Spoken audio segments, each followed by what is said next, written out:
Question 21 is a weakened question because, of course, it is. It says weaken in the question stem. On a weakened question, our job is to attack the argument's assumptions, which we can't do until we understand the argument. We have to find its conclusion, its evidence, and then think about its gaps, the unstated things that need to be true in order for the argument to work. This argument's conclusion is found at the end.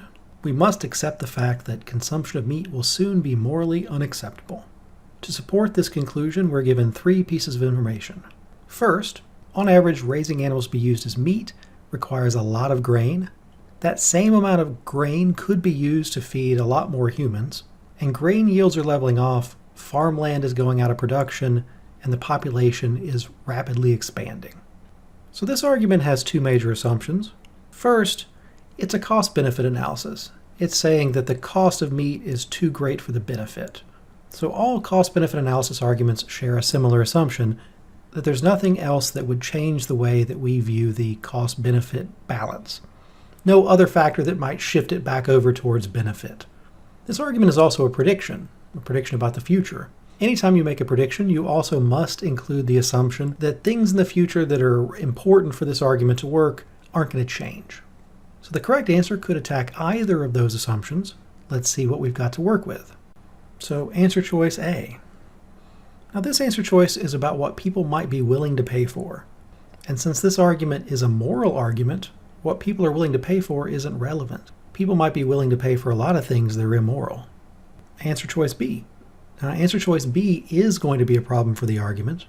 The argument says that animals raised for meat on grain have to eat a lot of grain. But this answer choice gives us a way out. The animals can be fed on grass grown in pastures that's unsuitable for any other kind of farming.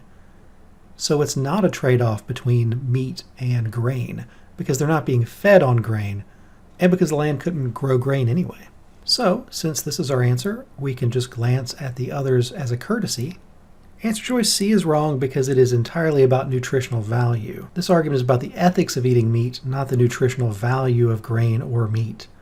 Additionally, if this answer were true, it actually supports the idea that a grain-free diet could be moral, because it's hard for things to be moral if you can't do them. Answer choice D is wrong, although it's close to right, because it does speak about one part of the argument that's important, the farmland. But the farmland we're worried about is farmland that's going out of production. The farmland here is prime farmland, which I don't know if it's in production or not. And also, this answer choice only says that we could reverse just this one specific trend, not that anybody's going to reverse it. And also, what about all those other trends? So answer choice D isn't the answer, and neither is answer choice E, because this argument doesn't concern a choice between eating exclusively grain or exclusively meat. Presumably there are other types of food in the world other than grain, so a grain-only diet is not up for consideration here, just one that doesn't have meat. So answer choice B was our answer.